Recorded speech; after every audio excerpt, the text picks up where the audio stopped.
चारों नगर निगम जीतेगी और हमने वहाँ पे जो है प्रभारी लगा दिए हैं, क्योंकि ये सिंबल पे चुनाव होने हैं नगर निगमों के, बाकी शहरी निकायों के सिंबल पे नहीं होंगे। तो ऐसे में जो है, जो हमारी स्टेट इलेक्शन कमेटी है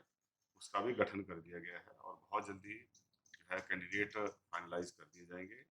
और 2 मई क्योंकि नॉमिनेशन की डेट है, उससे पहले पहले सभी के जो है नामांकन से पहले सभी कैंडिडेट उतार दिए जाएंगे। और हमें पूर्ण विश्वास है कि माननीय मुख्यमंत्री सुखविंदर सिंह सुक्खू जी के नेतृत्व में बहुत सारे ऐसे क्रांतिकारी बदलाव हमारी सरकार ने लाने का जो है प्रयासरत है और बहुत सारे विजिबल भी हैं, जिससे जरिए जो है आने वाली भविष्य की पीढ़ियों के लिए जो है उनका भविष्य सुरक्षित होगा। हिमाचल प्रदेश आत्मनिर्भरता की तरफ आगे बढ़ेगा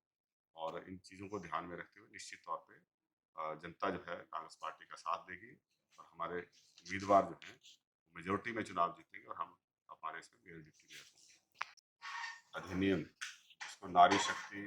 वंदन अधिनियम का नाम भारतीय जनता पार्टी सरकार द्वारा दिया गया था, उस संदर्भ में हम अपनी पार्टी का स्टैंड क्लियर करने के लिए और जो भारतीय जनता पार्टी की मंशा इस अधिनियम के जरिए राजनीति करके महिलाओं को गुमराह करने के उद्देश्य से 4 विधानसभा चुनाव में जो है अभी जारी है और इनकी मंशा शुरू से ही महिलाओं को आरक्षण प्रदान करने की नहीं रही है। यही कारण था कि जब राजीव गांधी जी ने पंचायती राज संस्थाओं में 64th अमेंडमेंट के जरिए, कॉन्स्टिट्यूशनल अमेंडमेंट के जरिए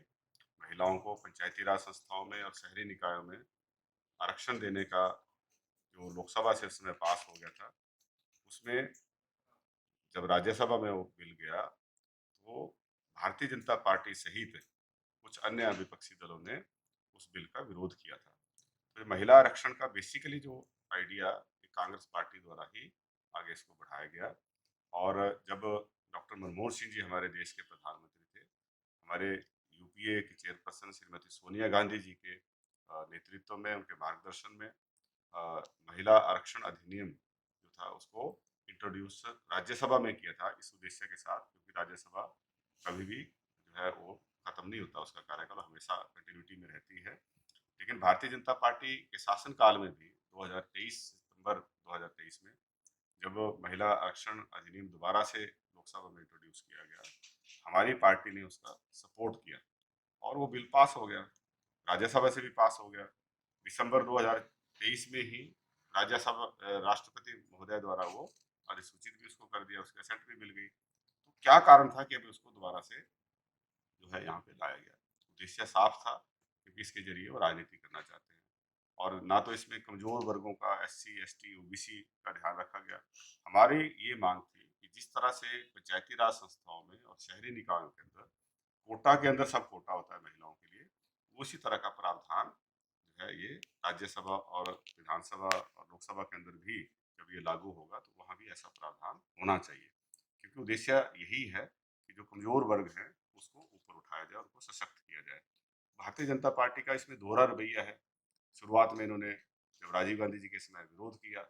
और अभी जो है इसमें राजनीति कर रहे हैं। अभी आप जानते हैं कि जनगणना का काम चला है और इसको जो है डिलिमिटेशन के साथ भी जोड़ने का प्रयास हो रहा है। ऐसे में जो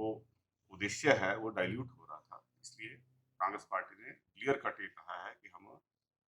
जो सब कोटा इसमें जब तक नहीं रहेंगे तब तक हम इसका सपोर्ट नहीं करेंगे और इसकी टाइमिंग भी जो था उनकी